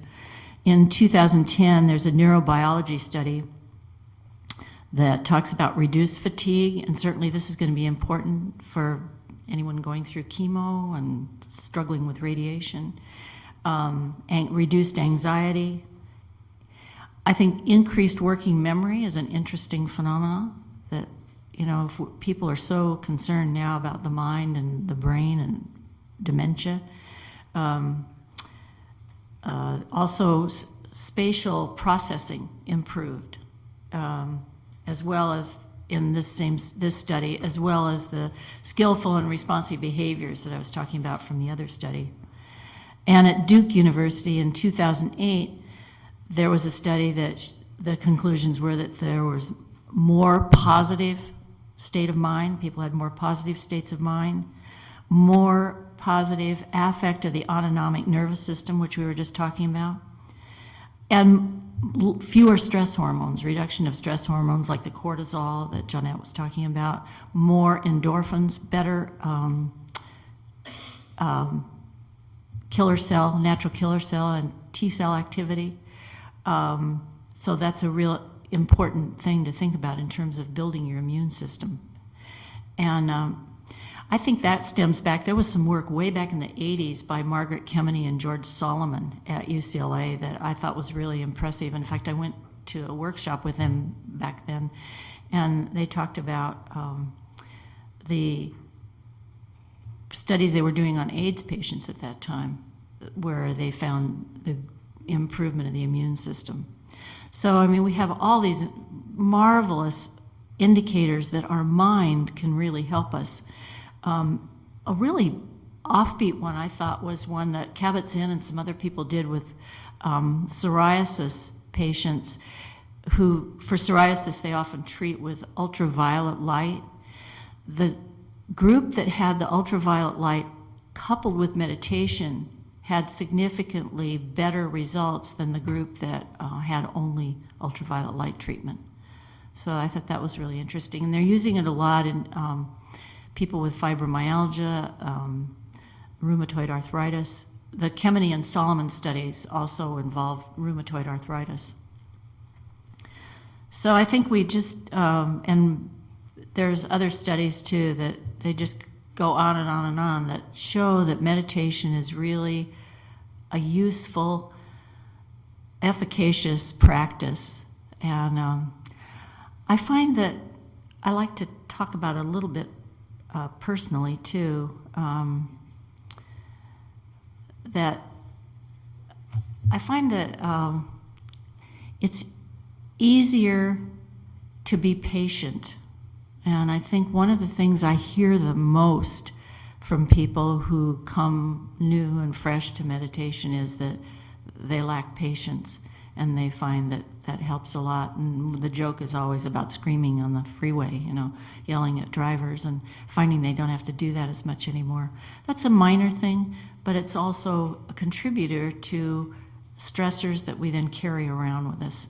And if we're going to be carrying around that potential anger, to be able to tame it and calm it is a really good thing, so that our body is not in a stress mode all the time, so that we have capacity for healing. This book is also on the list that I'm going to give out, Mindsight by Dan Siegel. He's a neurobiologist at UCLA who's really getting a lot of publicity right now, who was very skeptical about meditation in the beginning and is now a practitioner, a teacher, a writer, and an advocate of meditation practice. And I think it's wonderful when we see doctors and people who are really involved in the medical world working with this practice. And he talks about the brain as a relational tool, and how important it is that we understand our brain and that we learn about it and use it. And that's a lot of what this practice is about. It's understanding what our thinking processes are like without judging them, knowing what it is we do, what makes us angry, what goes on in our heads. So for a few minutes now, what's our time like? Well, I was thinking maybe 8-10 minutes, something like that. I'd like us to meditate together for a few minutes. I'll do some guiding, but I'll be quiet part of the time as well. What I'd like to do is offer this time to you, and then if we have time, a few questions or comments or reactions afterward. And then at the end, I'll put these out on the table. And there's a poem I'd like to read to start. And then I'll use the bell, because I think it's nice to have a signal for meditation. And if you do it at home, it's nice to have some way of signaling the time for yourself. Jack Kornfield, a famous teacher, says, I just put a clock in front of me and peek. But, you know, if you want to have one of those cell phones that has a harp sound or something like that, that's a nice way to time yourself. So we're going to time ourselves for a few minutes, and I'm going to start with this poem. It's called Keeping Quiet by Pablo Neruda. Now we will count to 12, and we will all keep still for once on the face of the earth. Let's not speak in any language. Let's stop for a second and not move our arms so much. It would be an exotic moment without rush, without engines. We would all be together in sudden strangeness. Fishermen in the cold sea would not harm whales, and the man gathering salt would not look at his hurt hands. Those who prepare green wars, wars with gas, wars with fire, victories with no survivors, would put on clean clothes and walk about with their brothers in the shade doing nothing. What I want should not be confused with total inactivity. Life is what it is about. If we were not so single-minded about keeping our lives moving and for once could do nothing, perhaps a huge silence might interrupt this sadness of never understanding ourselves and of threatening ourselves with death. Now, I'll count up to 12, and you keep quiet, and I will go. And now we will go quietly into a few moments of silence.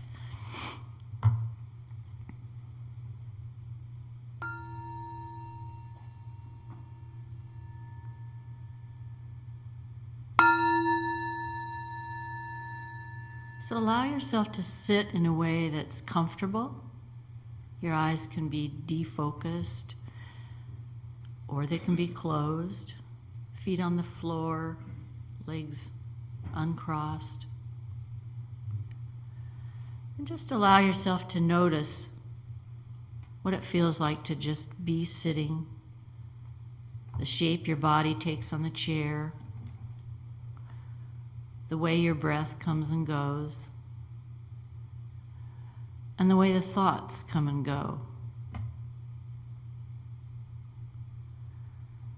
And there's no wrong way to do this. If you get fidgety, that's part of the practice. If you feel sleepy, that's part of it too. Just noticing what it feels like to settle in to a few moments of quiet.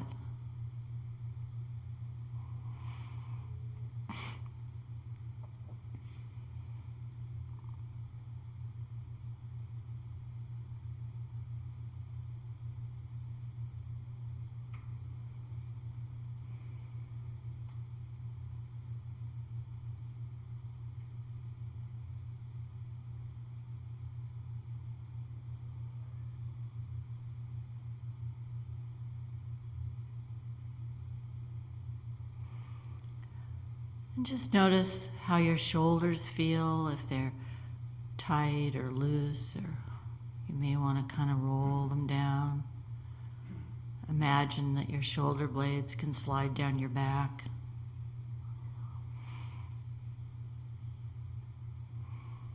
You're relaxed in the chair, your chin soft, level with the earth.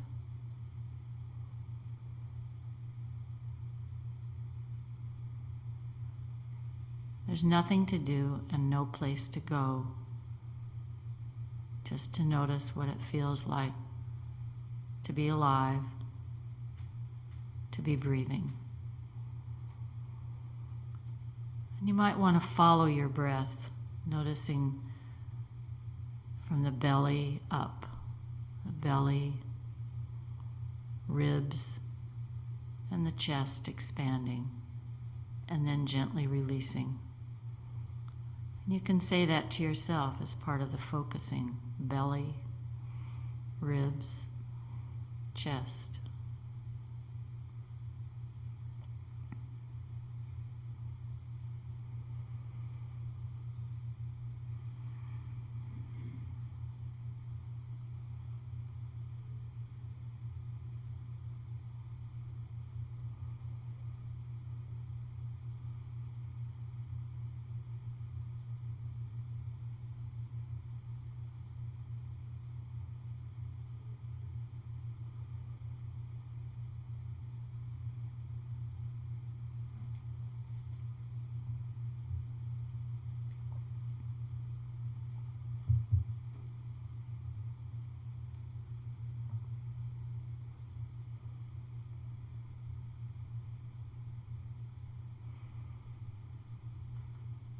And you notice if a thought comes, impatience, a feeling, judging what you're doing, judging this whole process. Just notice. You may have an emotion or a feeling come up. You may feel a sensation in your body. And just be aware. Our goal is not to be in pain. If you feel pain, you notice that. Notice if there's any way you have to move that might make it more comfortable. But you're doing it consciously, making a choice.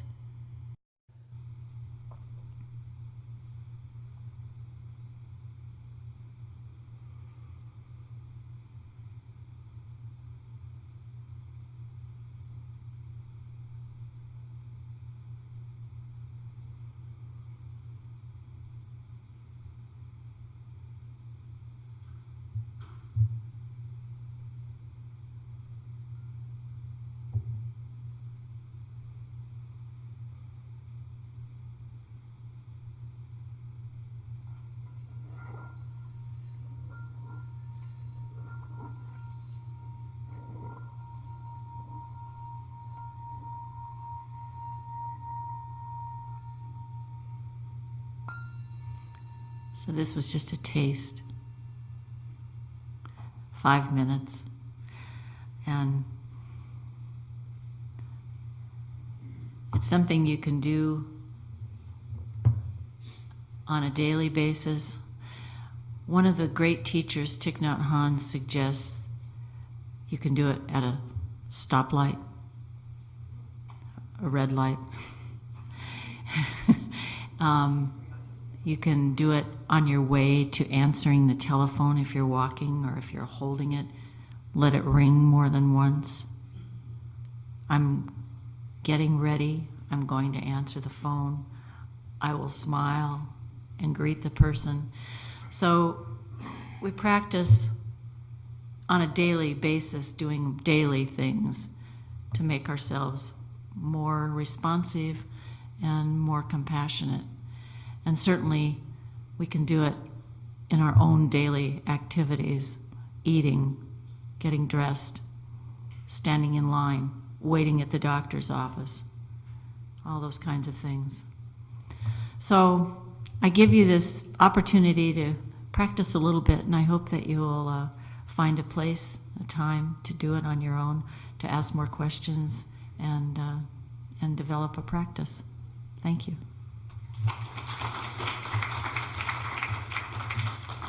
I'll be here if you have any questions, and I'll put the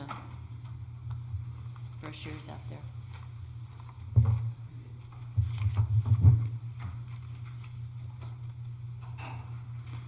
Thanks, Linda. Thank you very much. I want to thank myself, all of the speakers, Dr. Shieh, Johnnette, Starrie, and Linda, and also Miriam.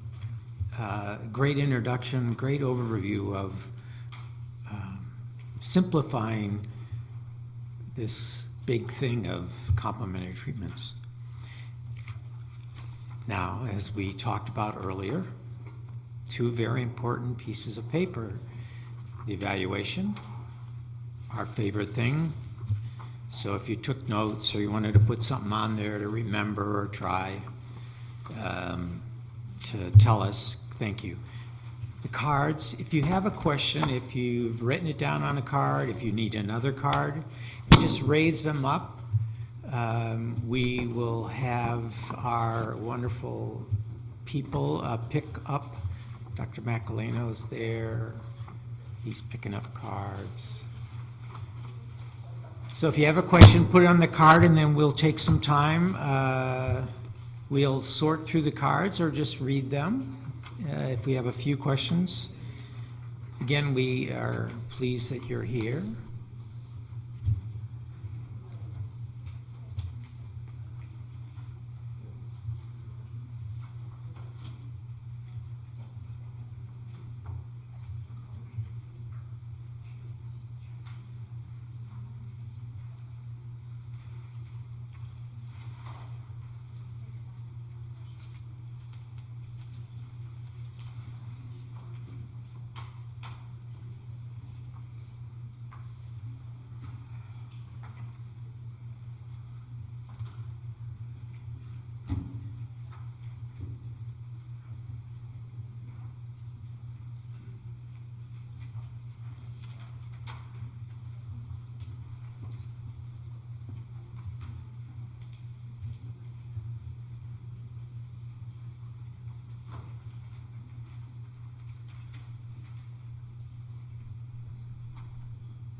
I'm Dr. Macalino. Well, here are the questions.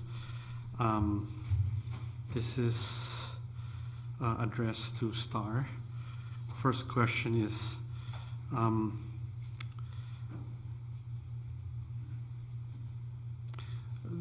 so I may not need a new mattress, but a camp practitioner instead.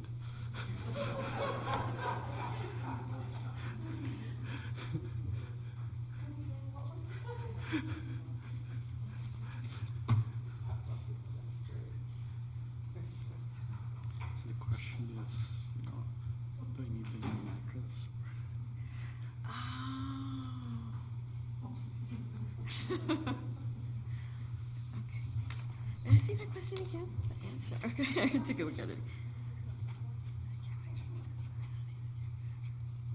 Okay. That's a very good question.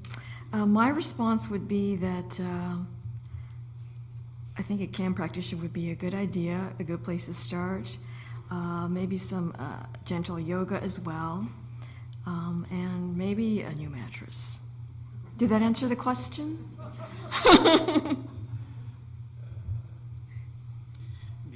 The other question is acupuncture painful when the needle goes into the body? Okay, this is the best questions. Another good one. My response would be that if it's placed in the right and the precise location, it will not hurt. These needles are very thin, they are not hollow, they are very solid, and upon insertion, some people do not feel anything. So the range of sensation is the sensation of very little to almost nothing. And the idea, again, is to place the needles inside the muscle. And the muscle, again, if it's placed in precisely the right location, it won't hurt. Now, I have discovered that if a person, after having the needles placed in their body, there may be discomfort, and that usually comes from moving or squirming. So to expect a session, it would be about 20 minutes with the needles inside the body. That means that you would have to lie perfectly still. And some people can endure and have the needles anywhere from 20 to 30 to 40 minutes. So I would say that the best answer would be that it's not painful. Okay? It's again for you, Star. What causes the infection following, I guess, acupuncture? And who uses acupuncture 200 years ago? So the question is about infection. That is also a very good question. Infection comes from a practitioner that isn't well trained or does not practice what we call the clean needle technique. So that is very important. If you were to walk in a clinic, is to do a visual, just to do a visual sweep, take a look at the clinic. And I think that's something I recommend, is that go in to a place or a location with your eyes open and be able to see and ask if they practice a clean needle technique. So that actually is a problem that has presented itself, is that some people, they would see a practitioner that doesn't practice the clean needle technique. Okay, so that again is to be very aware and to make sure, again, make absolute sure and be certain that the person that you see is a person that's licensed in the state of California and has years of experience and has a practice that I think has been established, okay? So a place or a person that you would not want to go see is a person who doesn't speak the language. That's sort of a hint, that's a red flag, is that you don't want to go to a place that doesn't have an English-speaking practitioner, okay? This is for the primary care doctor. So one is gabapentin helpful in treating low energy?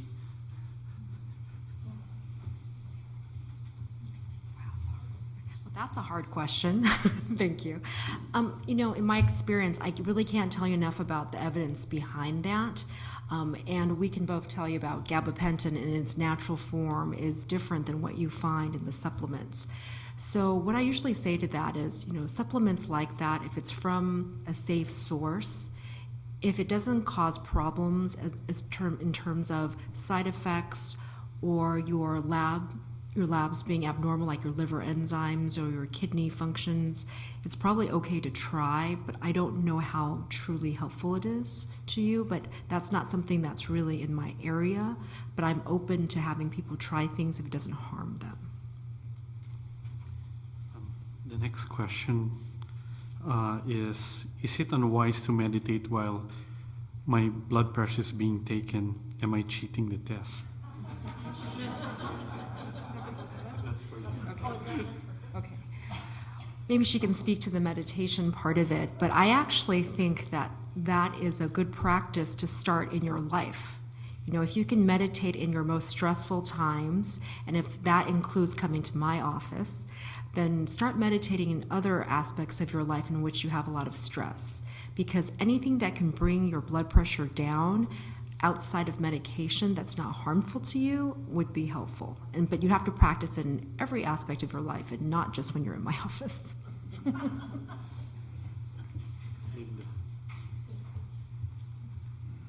We're in agreement on that. I think practicing meditation when you're getting your blood pressure taken is a great idea, and I have an example of that.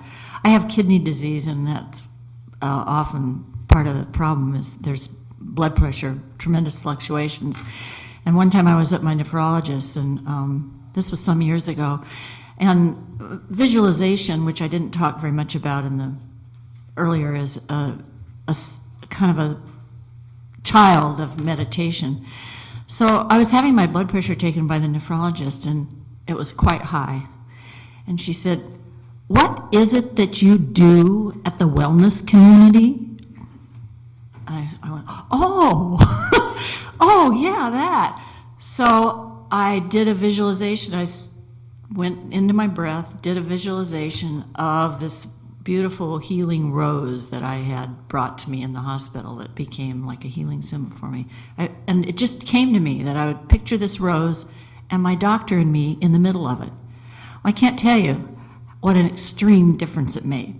It was just, my blood pressure went way down. It was right down to normal. So, yeah, it works, and it's worth doing. And if you can do it when you're under stress, like Dr. Shieh said, if you can do it when you're under stress, all the better. Well, actually, I've experimented in this already, and I've dropped my blood pressure by 10 points by doing it. I've already tested it so many times when my blood pressure is up. One more question for Linda is, what life experience did the monks have that increased their gray matter from meditation? Life experience? Increase their gray matter. I think what the studies were concentrating on was the results of meditation practice. And I think that's what they were focusing on, and that's what they believe, and what the studies show were causing the increased gray matter. Now, we know that probably monks are meditating a lot of the time, so it tells us that maybe their whole life and their whole environment was calmer than a lot of what we go through every day. So that may have, it may have been a whole lifestyle kind of thing. I don't know that all the details of the study. This is for Star. How long does the effect of acupuncture take place?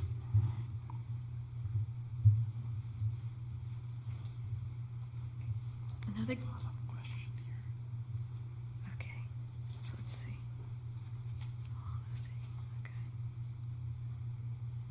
Okay, the effectiveness of acupuncture presents in many different ways to different people. So that means that somebody will feel something immediately after a session, and some other person may feel results after 5 or 12 sessions. So the length of, I would describe the effectiveness, the level, that's a good way of describing it, the level of success in abating or treating a pain or nausea or vomiting, any GI distress. It would rely on your condition at that very moment. So that means if a person is feeling well enough to get a session, the result, the outcome of a session can last from a day to 3 to 5 days. Whereas a person who is in a weaker state, not well nourished, maybe a little bit dehydrated, if they were to come in, the effectiveness, the benefits of that session may last anywhere from a day to 2 days. Now, I do know, and for a fact, that the longer and the more sessions that you receive in your program, that will enhance and benefit your healing and improvement in condition. So here's a good example. With GI distress, loss of appetite. Let's say that a person has loss of appetite, had it for 3 months. The person seeing this result would take a little bit longer than a person who's had the loss of appetite, these symptoms, maybe for a week or 2. So the ideal way to gauge the outcome or how it can benefit you would be to find yourself receiving treatment sooner than later. And once you do that, your body will find a way to acclimate itself actually to these treatments so that your sessions will endure and maintain and hold, I would describe as a holding pattern of your wellness, okay? If it deals, this is the other question follow-up. If it deals with the nervous system, will the mind over matter also affect the results? Again, excellent question, is yes, because that is the true nature of this medicine. It's the mind over matter, mind over body. See, the approach of Eastern medicine, Eastern philosophy is strictly just that, is that our bodies can follow our minds. And I think this is very true and very important. That means that, again, very much like Shirley, she had a very positive outlook, and she's very courageous and determined. And basically, she just didn't give up. So I think that's part of the parkour for staying and to maintain and to be well, is to allow yourself and to also practice, place into practice, and to train yourself that if I want to be well and feel well, then I will and I shall. I think that's most beneficial. I've worked with not just clients, but as well as family members. I've had losses in family due to cancer, and I've seen and I have taken great efforts into observing and taking notes that yes, those who sustained and had a better outcome to their life, better results, were the ones who stayed positive and were diligent about managing and mastering their mind. Okay, so once you have that, then your body will follow. I know it's a little bit tricky, it's a little bit difficult, but I think if you have a glimpse and you train yourself just for a day, maybe for 5 minutes, I think you're on your way. Okay? This is the last question. I guess everybody wants to know. This is for all the practitioners. Do insurance companies pay for this? Is there any discounts or coupons that they could use?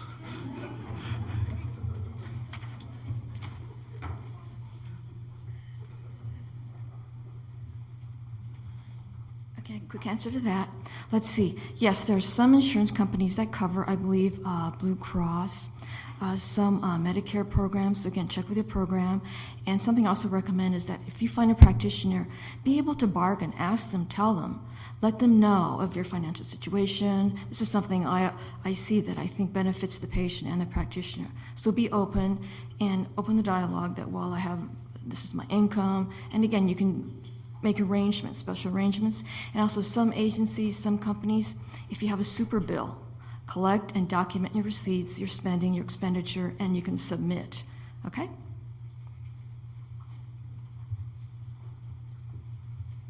I think insurance coverage is definitely a big question nowadays in healthcare. If you have more of a PPO plan, you do have a little more flexibility, but HMO is often a much more affordable choice and more comprehensive care for most patients. So you have to work within those realms. You know, although a lot of care is not necessarily provided for by the specific provider that you're asking for, you know, I think that's improving, but slowly. And also, I think there are alternatives. So that's why it's important to talk to your primary doctor, because there are some alternatives, especially, and it's not perfect, but there are pain management specialists that now encompass acupuncture, psychotherapy, massage therapy. So that might be a realm to go through, or through the physical therapist office as well. And if you are someone who's still working, you know, through your work, sometimes there's flex spending accounts. That's something to always look towards and plan ahead for that year. Well, thank you.